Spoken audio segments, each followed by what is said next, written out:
विनाकारणच गुरगुरणाऱ्या बांगलादेशाला आपण सहज नमवलं आणि अंतिम फेरीमध्ये प्रवेश केला. खरं तर हे अपेक्षित होतंच, परंतु कुठल्याही सामन्यापूर्वी उगाचच काहीतरी बरळायचं ही बांगलादेशाची नेहमीची सवय होती. खरं तर त्यांनी तोंडात असणारा दम जर खेळात आणला तर बऱ्याच गोष्टी बदलतील. पण काही संघांना सवयच असते की खेळापेक्षा बाकीच्या गोष्टींचीच जास्त चर्चा करायची.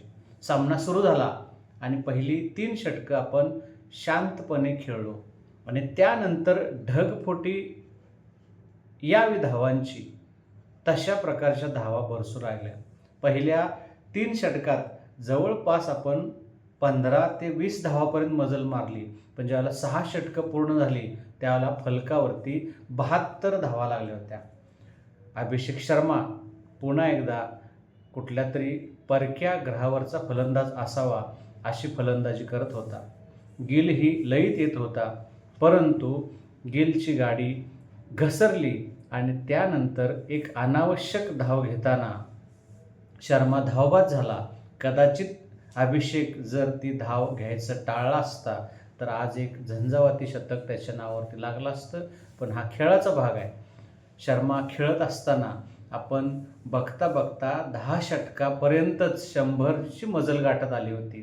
परंतु शर्मा गेल्यानंतर आपण मग वेगवेगळे प्रयोग करत बसलो आणि ते प्रयोग फसत गेले. अचानक दुबेजींना प्रमोशन मिळालं.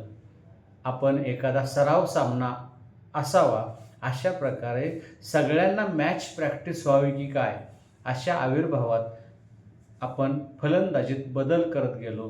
परंतु दुबेला प्रमोशनचा काहीही फायदा झाला नाही आणि तोही स्वस्तात गेला. त्यानंतर आपला कर्णधारसुद्धा अडखळतच खेळला. एकंदरीत विचार केला तर पांड्या, गिल आणि शर्मा सोडले तर आपली फलंदाजी अजूनही ट्रॅकवर आलेली आहे असं वाटत नाही. कारण महत्त्वाच्या सामन्यापूर्वी सर्वांनी स्विच ऑन होणं गरजेचं आहे.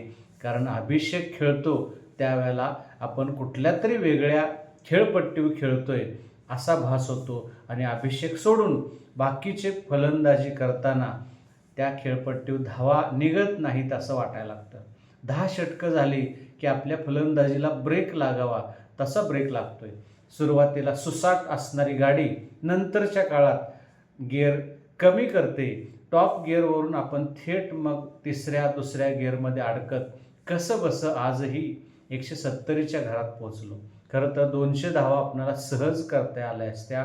कारण 8व्या क्रमांकापर्यंत फलंदाजी असणाऱ्या संघाला नंतर कुचमत खेळण्याची काही गरज नसताना आपण अनावश्यक फटके मारण्याची घाई करतो आणि स्ट्राईक रेट रोटेट करत आणि एखादा मोठा फटका मारत फलकावरती धावफलक कायम पळता ठेवण्याच्या ऐवजी कुठले तरी टाळ्या मिळवण्याचे फटके मारण्याच्या नादात आपण विकेट गमावतो आणि या गोष्टी खरं तर एका मॅच्युअर संघासाठी योग्य नाहीत.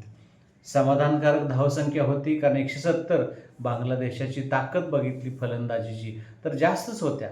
त्यांनी सुरुवात बऱ्यापैकी केली असं म्हणायला हरकत नाही. बुमरा आपल्या नेहमीच्या लयीत आला होता. पाकिस्तान विरुद्ध त्याचा ऑफ डे होता, परंतु आज तो स्विच ऑन होता. त्यानं सुंदर अशा प्रकारच्या गोलंदाजीचं प्रदर्शन केलं आणि दाखवून दिलं की चुकून एखाद दिवस मी ऑफ डे घेतो पण बाकीच्या वेळेला मी कायमच स्विच ऑन असतो. बुमरा लयीत असला तर 6 षटकात कुठल्याही संघाला धावा काढणं ही गोष्ट खरं तर प्रचंड अडचणीची आहे. आजही बुमरानं तेच करून दाखवलं. पहिल्या 3 षटकातच त्यानं बांगलादेशाला आवळून ठेवलं. बांगलादेशाच्या विकेट पडत होत्या, एका पाठोपाठ एक विकेट पडत होत्या, परंतु दुसऱ्या बाजूनं सैफ खेळत होता. त्यानं जर 70 धावा काढल्या नसत्या आणि त्या 70 धावा काढताना खरं तर आपल्या संघानं त्याचे झेल सोडण्याची स्पर्धाच लावली काय असं वाटत होतं. त्याचे जवळपास 3 झेल सोडले गेले. आजही आपण 5 ते 6 झेल सोडले. खरं तर महत्त्वाच्या आणि अटीतटीच्या सामन्यात अशा प्रकारचं क्षेत्ररक्षण आपल्याला अडचणीत आणू शकतं ही गोष्ट सरळ आहे. परंतु एवढे झेल सोडूनही आपण सामना आरामात जिंकतोय, ही जरी गोष्ट खरी असली तरी क्रंच सिच्युएशनमध्ये अशा प्रकारच्या गोष्टी अडचणीच्या ठरू शकतील. अजूनही आपलं क्षेत्ररक्षण म्हणावं त्या पद्धतीनं वरच्या दर्जाचं होत नाही. फलंदाजीत अजूनही आपणाला मधली फळी म्हणावी तशी तडाखेबाज फलंदाजी करताना दिसत नाही. सुरुवातीची आपली सलामीची जोडी आपणाला दणकेबाज सुरुवात देते, परंतु त्या उत्तम पायावरती कळस चढवण्याचं काम अजूनही आपणाला करता आलेलं नाही. आता आपण अंतिम फेरीत पोहोचलोयच.